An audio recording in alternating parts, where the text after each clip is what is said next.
Namaste, everyone. Welcome to the podcast Born to Grow with Pooja Sharma. And in today's podcast, we have with us the crypto queen, a software engineer, a venture capitalist, a self-taught coder, a fitness freak, and an aspiring belly dancer. Let's welcome pretty polymath Preethi Kasireddy. Thank you so much, Preethi, for doing this. Happy to have you here. Awesome. Excited to be here. All right. So I want to start from the very beginning, starting with your childhood. How was Preethi as a kid? I've always been somewhat rebellious in some regards, in the sense that, like, it's not that I was, I wasn't rebellious in the sense that, like, I didn't care about school or like, I got bad grades or all that. But, I think the way I was rebellious was I kind of I was part of the system, meaning like the modern school system. But at the same time, I knew that the system was just a way for me to do the things I want to do in the future, which is more rebellious in nature. And so I've always been that way since I was a kid. I remember I was living in India for 4 years with my aunts and uncles, and they would drop me off in school, and I would run away from school. So literally for a whole year or almost 2 years, I didn't actually go to school because they couldn't convince me that school was important. So I was always just kind of had my own mind, and I'm stubborn about things, and that's kind of never changed, even as an adult.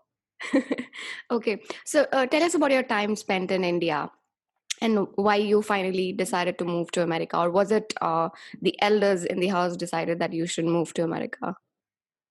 Well, I was born here, but when I was 4 years old, my mom decided to ship us off to India to live with their aunts and uncles. So we didn't really live with our parents for quite a long time, for 4 years.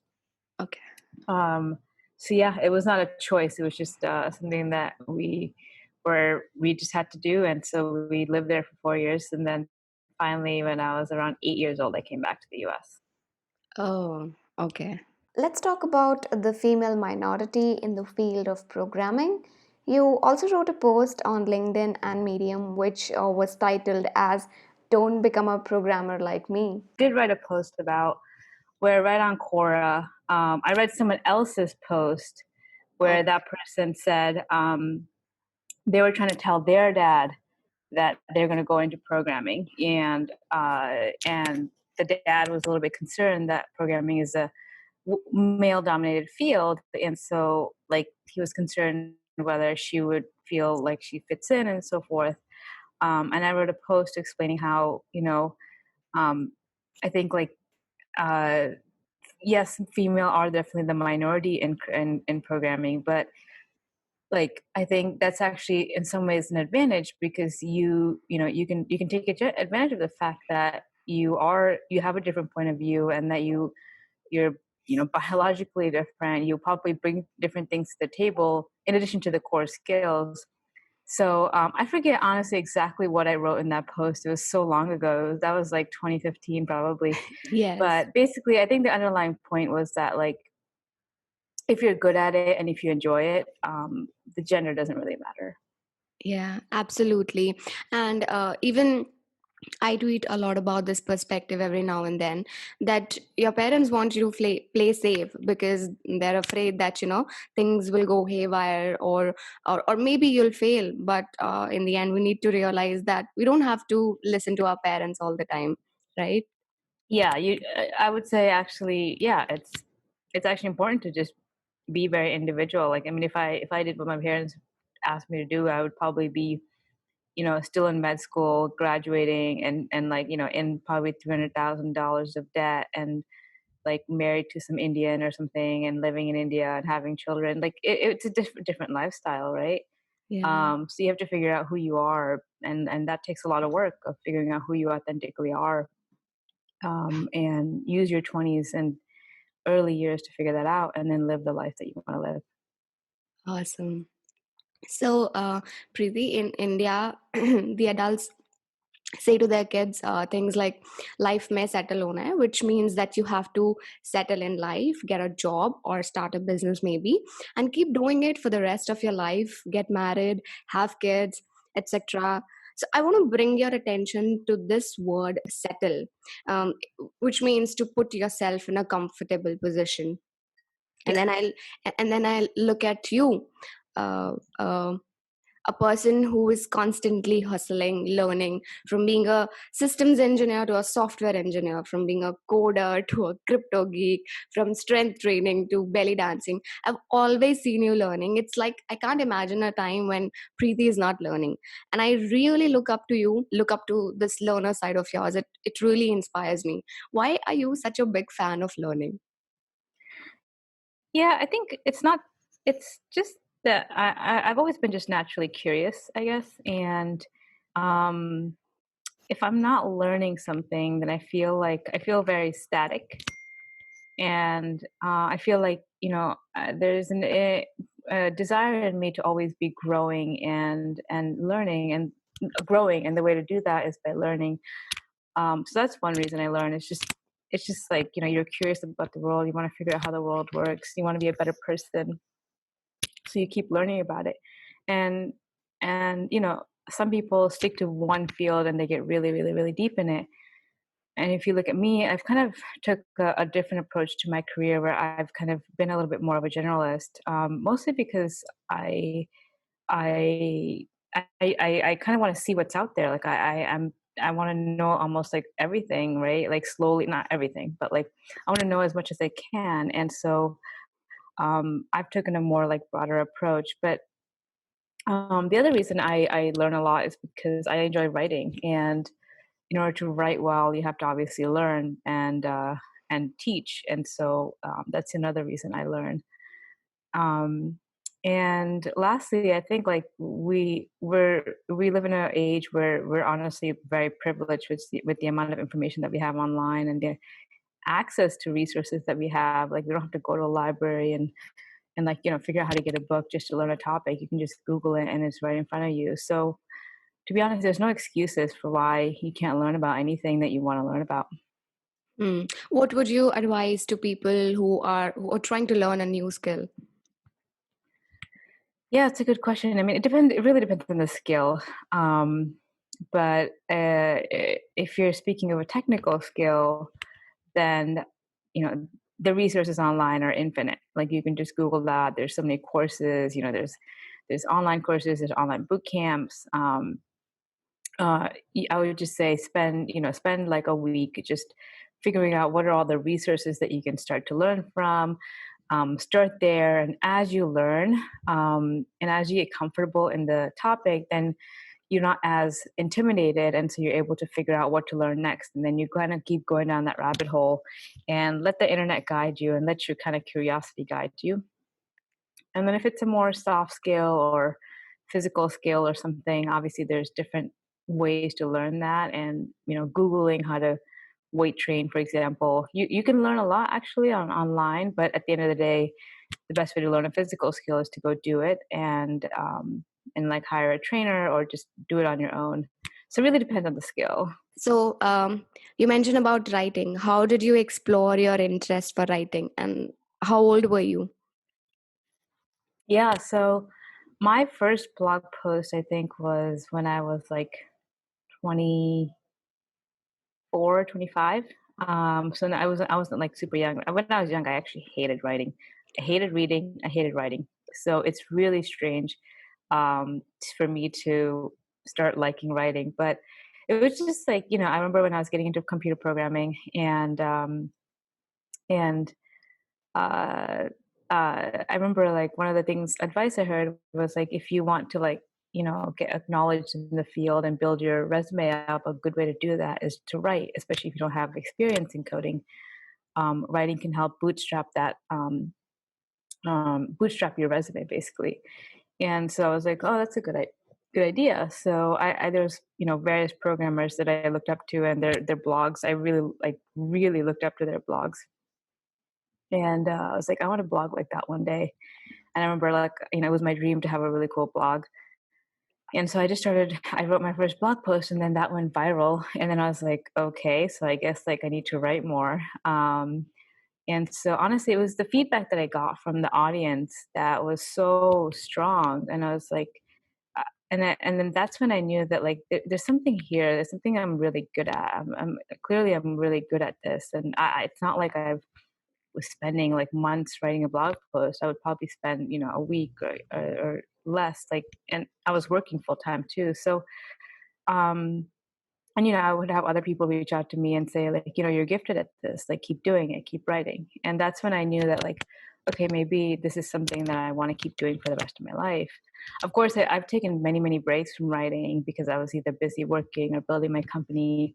But whenever I'm sort of at lost and, trying to figure out what's next or confused or whatever it is, like I always come back to writing because it feels like the one thing that keeps me grounded.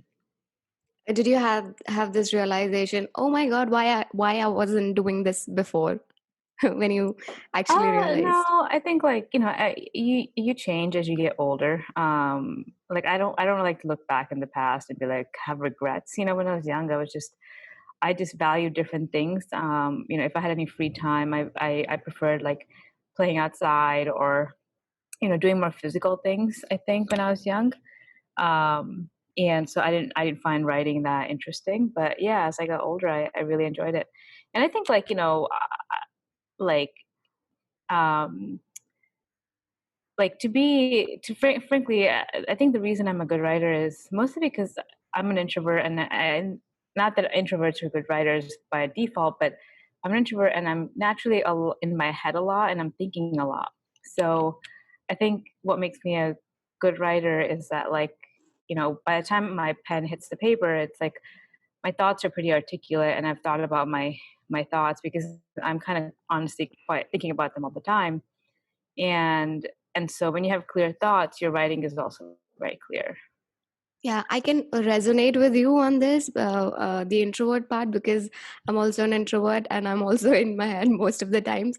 But when I write, the problem with me is that there's a lot of things going on. And when I start writing, I'll write about one thing, then the other thing will jump in. So it's more of like, very haphazard writing. But yeah, I Yeah. think you always have to take the effort at the end that, you have to now finally articulate it if you have to make someone read it. So, Yeah, exactly. um, I want to talk about your coding journey. When you started learning coding, it wasn't a very smooth journey. It wasn't like you started at zero and the graph moved upwards. In fact, yours kept fluctuating, and you started with Python, did not complete the course. Then you started another course in data science, and you did happen to complete this time, but you don't know what to do afterwards. And then you started learning again. Then JavaScript finally happened, and then you were hooked. So, what kept you going? Yeah, it was like I had this I think like I don't know if you ever tried to learn a skill and then it or learn anything and then you didn't understand it, but then you may have had the skill conscious in you or maybe you didn't follow through or you felt like you didn't try hard enough, but you may have had the skill conscious in you that just sits in the back of your mind, this voice that's like making you feel guilty about it because you maybe think that like there's something you could have done that maybe that would allow you to learn that thing, but maybe you gave up too early or whatnot. So I honestly had this guilty voice in me where I tried all these things and I just didn't get it. And I was honestly just not happy with myself. I was like, how does this make any sense? I thought I was like decently smart, and there's like thousands of people out there who learn how to code. Like, why can't I figure this out? And I remember telling my ex boyfriend at the time, like how I was just like, I was very down on myself at the time. And he's like, why don't you give JavaScript a try? And I would have never even thought of that because I didn't even know all the programming languages. I thought you like they were all the same or something. And then I picked up JavaScript one day and it just clicked. It was just like this. It was JavaScript and then also the platform. I think I switched over to Code Academy that day, and it was just like it finally made sense. It was like it was laid out perfectly. It was like not too hard, not too easy, and I felt like I got the groove going. And then that's when it was like the aha moment, and I just kept sticking to JavaScript. And I think JavaScript is great for beginners because I've talked about this in different talks, but it's great because uh, it gives you that immediate feedback in the browser, whereas some of the other programming languages, you have to kind of compile these and kind of, they're either backend languages where you don't really see the feedback in the browser. So it's just a different learning curve and a lot more visual.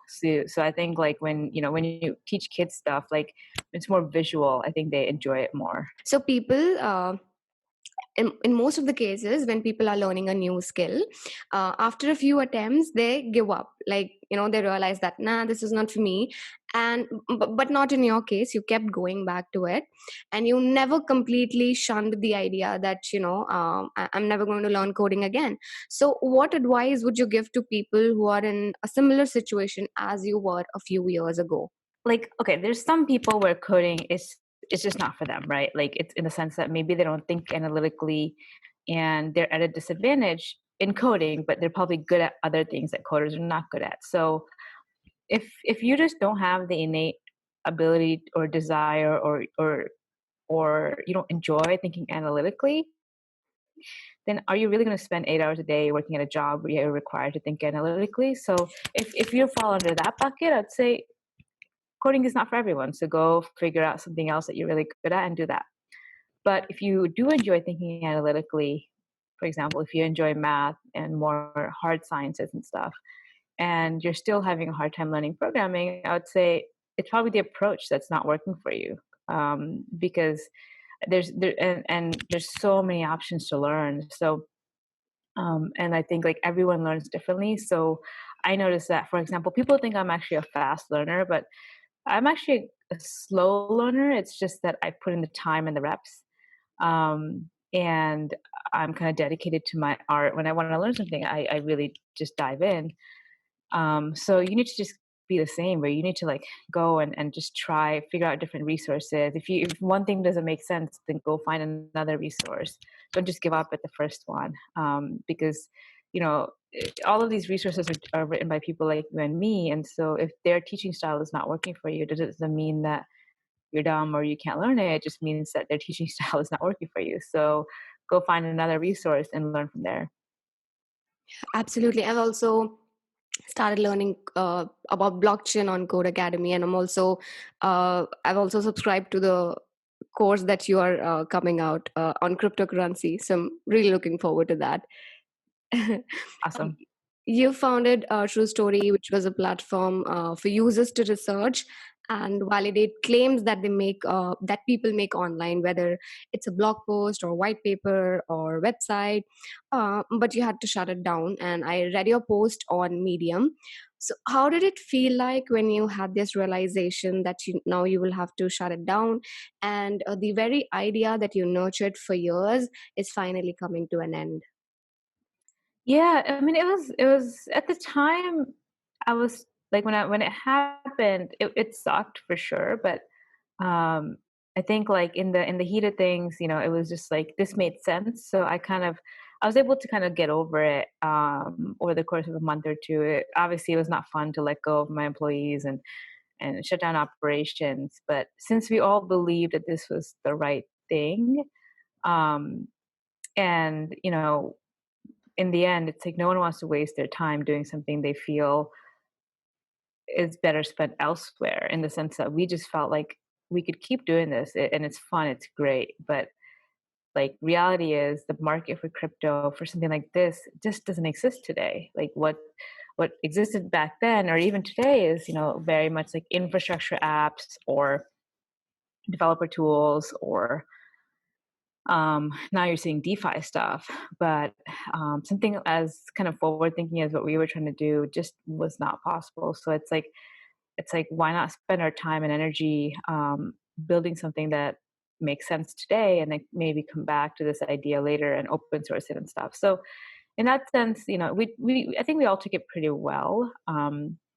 I would say the effect of it actually hit me probably a few months later. But like I actually took time off this year just to, for the first time in my life, the whole year I took time off because I've never done that, and it's just been an exploration of understanding who I am, and outside of work, right? Outside of just like hustling and doing work. And it kind of hit me afterwards that, like, the importance of having something that serves as your mission, and your purpose in life, right? When I was building my company, that was my purpose, like that was my mission, and every day I woke up, I thought about that. And I tend to have like an obsessive personality where, if I'm doing something, that's all I can think about. So this year when I took time off, like I didn't have that thing to think about, because it was kind of like I was learning a bunch of different things. That's when I realized, okay, like it's actually very important to have that. And there's periods of your life like where you won't have that, and that's okay. But always, I think like life is way better when you do have it. True. So the purpose gives you the purpose to wake up. Yeah. Right. Um, so, what three important lessons would you give to the budding entrepreneurs or future founders? And also, do you plan to restart your entrepreneurial journey, maybe like by working on a different idea or solving a different problem? Yeah, I mean, I have a YouTube video on like the tips I'd give to entrepreneurs or lessons I've learned in the past, but I mean, I can probably spend an hour just giving lessons. One, I would say, the biggest mistake entrepreneurs make, especially technical ones, is they'll focus on the tech and the product instead of actually validating the idea in the market.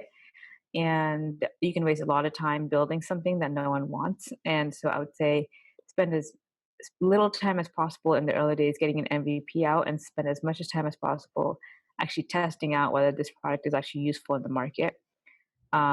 Because like I can't tell you how many entrepreneurs I meet who are just stuck in like this rabbit hole of building technology that no one will end up using. It's kind of sad, right? Like you're putting all this energy into something that's no one's going to use. So you don't want to be that.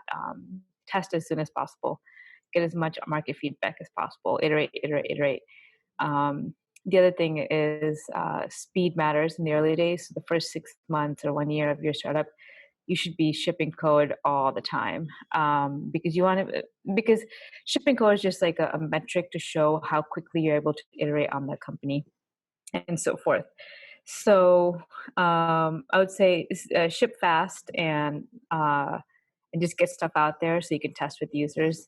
Another advice is, hire slow, fire fast. And this is something that one of my VCs told me. Um, especially your first 3 to 5, first 10 employees, even, they're crucial, that because they set the culture and the tone of your company. And you really want to make sure that if you're going to hire whoever you hire in these in that first 10 people, that they really match like your values, and they have the same work ethic as you, and they're excited by the mission, all these things that you care about. And if you hire the wrong person, make sure to fire them fast. A big mistake founders make is they'll kind of keep around, dead weight in the company. And that's a harsh way to say it, but when you're that early, like, every person counts, and every person that's not adding value is probably adding negative value. So you're only losing by not getting rid of the person. So hire slow, fire fast. And then the other thing is, last thing is, I would say keep it sustainable. I think a lot of founders kind of burn themselves out too soon. Remember, this is a long journey. It's a multi-year, 5, 10 year journey. So, take it slow. Like, you don't, like, you get sleep every day and eat well and exercise, and you'll actually think a lot better if you do those things rather than trying to like burn the midnight oil every day. You're thinking, the quality of your thinking goes down if you're not, getting enough sleep and eating well and so forth. So, think about the sustainability as well. Mm. I can totally resonate with the point that you mentioned about employees, because when we were starting out, you sort of get this emotional connection with your team members that you don't want to let uh, go of them. But it's really a hard decision to actually fire people. It's going to hurt you, but it's important for the business, right? Yep, exactly. So you're passionate about teaching through writing, and you started this initiative, which I was mentioning, a step by step Introduction to Cryptocurrency, where you send weekly emails teaching people about the basics of blockchain and cryptocurrency. Do you also plan to come up with a video course or maybe write a book about it, which will help people in gaining deeper insights in the field of cryptocurrency? Yeah, so the email course is actually it's going to be quite long. So it's going to be probably like 3 to 6 months of emails. So that in itself, I mean, if I end up collecting, so right now it's just an email course. You just get emails in your inbox. I definitely can envision turning that into a book. Probably I would iterate on that and improve it for the book version, but I can envision doing that. So eventually, yes, probably in 1 or 2 years, and then videos, yes. So right now it's the email course. Um, I'm hopeful I can turn those into videos maybe next year or 2022, depending on how the whole COVID thing goes. But yeah, I definitely want to do more video and stuff. The reason I started with emails is because, not writing is something I really enjoy. It's a lot of my audience also um, found me through my writing, and so they're not necessarily video watchers as much. And so I want to target my audience and over time probably expand my audience to include video because obviously the younger generation is definitely video. Yeah, even I subscribed to your YouTube channel. I was enjoying the learning series, but it stopped. Yeah, then COVID happened and then it stopped. Yeah, it was one of those things I was like, I want to do this, but yeah, I think like the whole mood of the world changed. But yeah. Yeah, I'm looking forward to a comeback of Preethi on YouTube. Yeah, I'll do that soon. um, okay. So one more thing that I want to ask. So there are a lot of students who are from the non-technical background. So will it be difficult for them to learn about cryptocurrencies because it involves the technology of blockchain, and people like who are coming from the arts background or maybe even from the commerce background, they don't really have the knack of technical stuff. So will it be tough for them? No, and actually, like I mentioned that in my intro to crypto course, the first email where I said, even if you're not technical, I'll make sure that you can understand this in the best way possible. I actually don't think that you need to be super technical to understand crypto. You can learn the technicals if someone teaches it well enough to you, but I don't think crypto is exclusive that way. Of course, to if you want to understand like the specifics how certain protocols work in the back end, yeah, you're gonna have to learn how to code and or at least like understand how code works and how technology works. But to understand the concepts and to understand like what these protocols do, how the incentives work, to understand those things, you don't need to be super technical. Awesome. Then it will definitely help me because I'm not from the technical background. So Yeah. I want to ask something stupid here. So it said that no single institution controls cryptocurrency. It's the public eye of the internet, and the belief that the underlying algorithm assures the integrity of the currency. Um, and it's impossible to break into the system of blockchain because it will break the chain. Uh, but I personally believe that this does not render cryptocurrencies as unhackable. In fact, we have seen that people have hacked into the systems, and cryptocurrency hacks have happened in the past. And also Warren Buffett said that cryptocurrencies basically have no value and they don't produce anything. So if you were to convince Warren Buffett into crypto investing, what would you say to him? I okay, so I'll start off by saying that I respect Warren Buffett a lot, right? Like I think he was a world class investor. No one's seen returns as much as him and as consistently as him. So from a value investor point of view, he is an incredible man, incredible investor.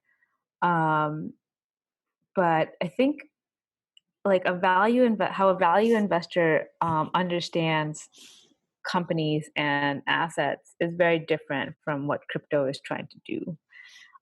It's just two different things. I think he's trying to apply the same framework to crypto, where crypto today is 100% speculative because we because I think what he has to value is the future cash flows. If we're going to do a value approach to analyzing crypto, it's like, how do you do value investing, right? You look at the cash flows of a company and try to project the cash flows of a company, and then you get to the valuation of the company to see how valuable it is in the present day.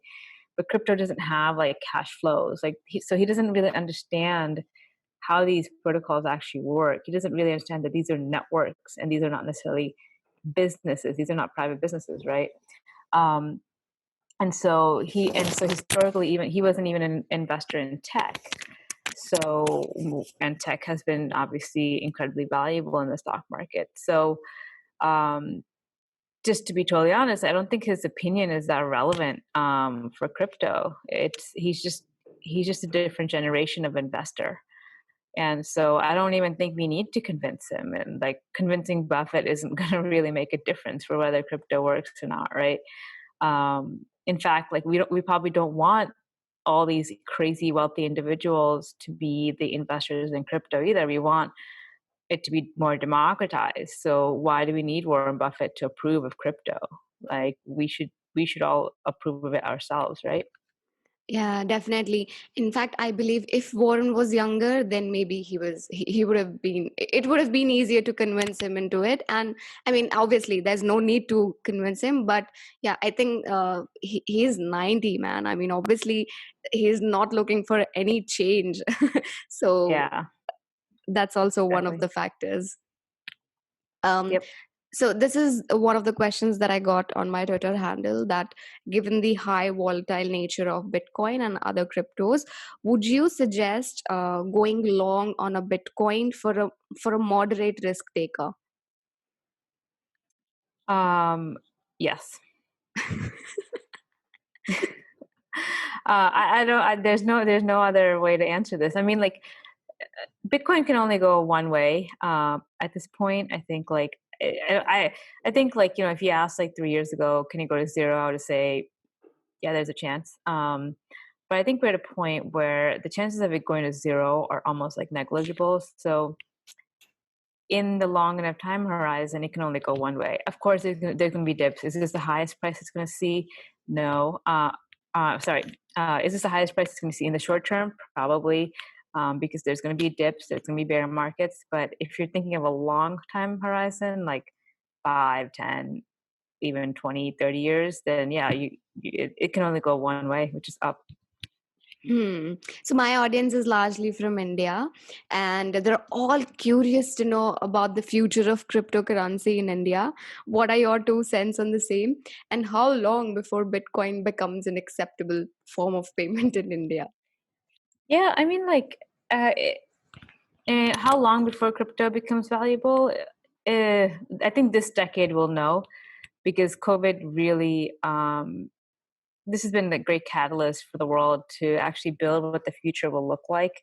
I think this year was just depressingly, painfully, uh, just made all the bad parts of the world evident to people like you and me, because we saw how inefficient the government is. We saw how unresilient, like inresilient, the financial system is. We saw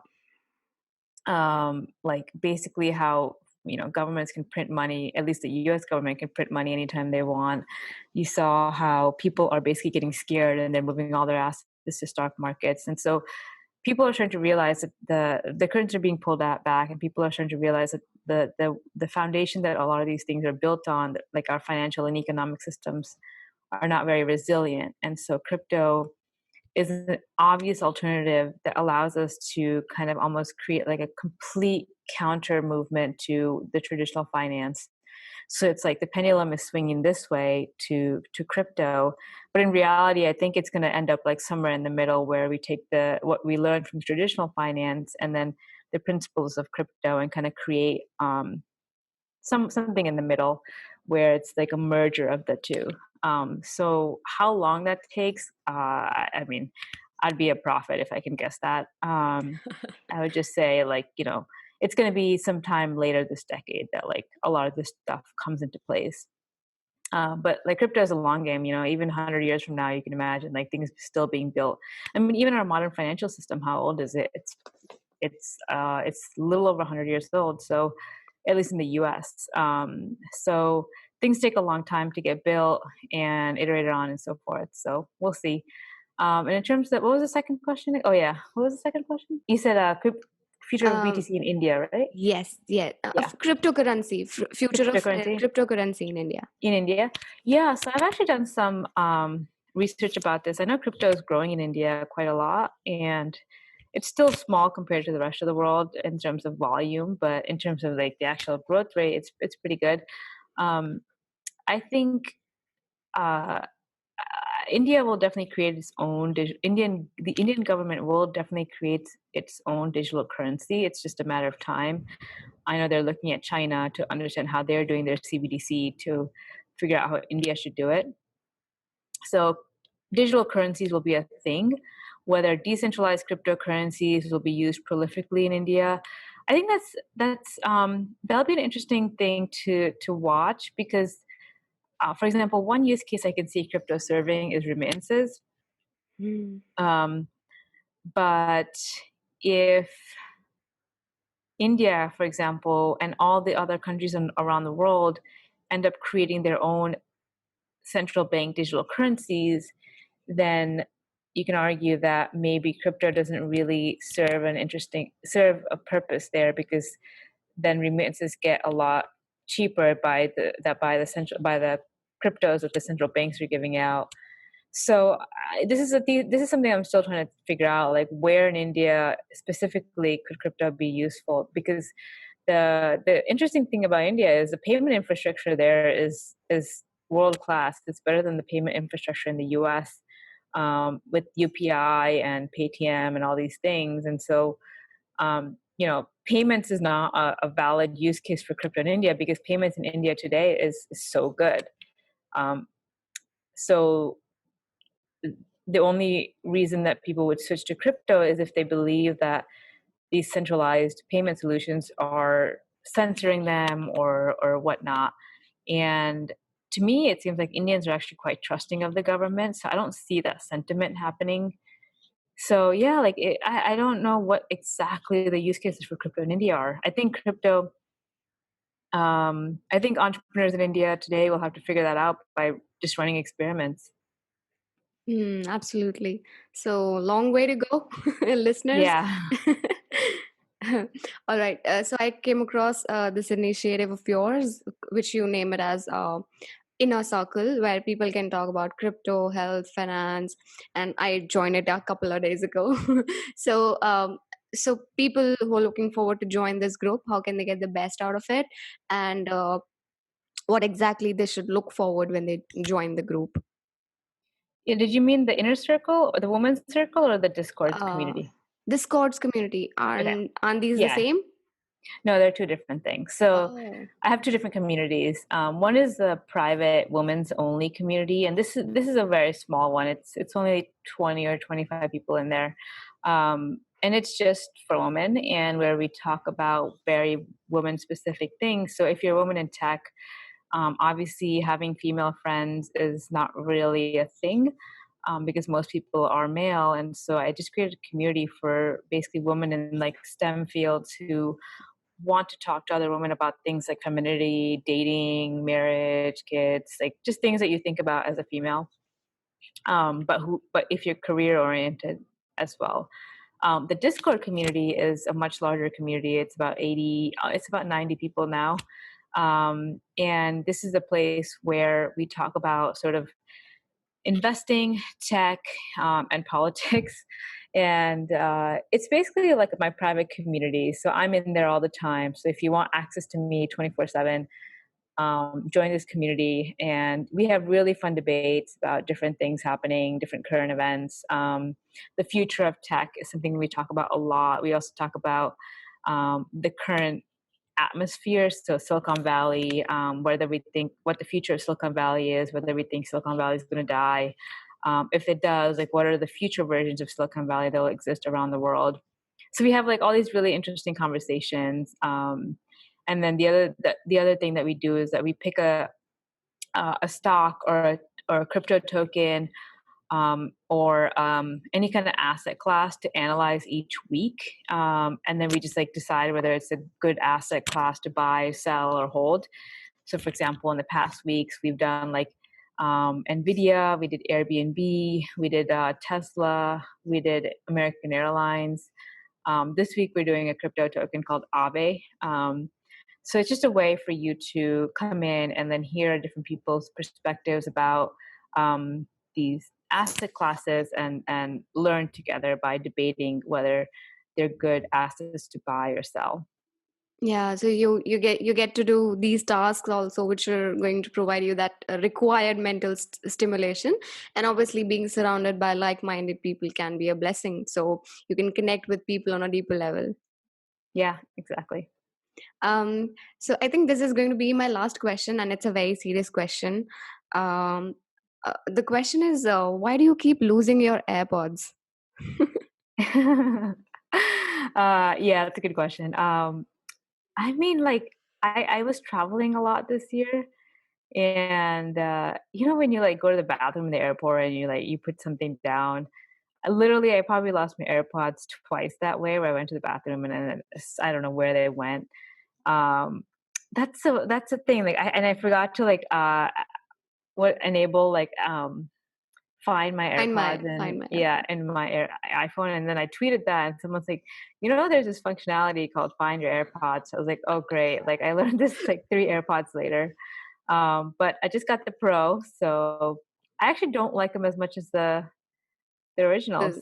The, uh, Yeah, Videos are, I mean, it's definitely way smoother than the Pro, and then it has a yeah. different experience. Yeah, yeah, the Pro is weird. It has, like, noise canceling, and, like, it makes you feel like you're in a cave. It's strange. Yeah. All right. Thank you so much, Preeti. It was so much fun to have you here and talk to you. And I Awesome. really gained so many insights. So thank you so much for doing this. Thanks for having me. This was fun.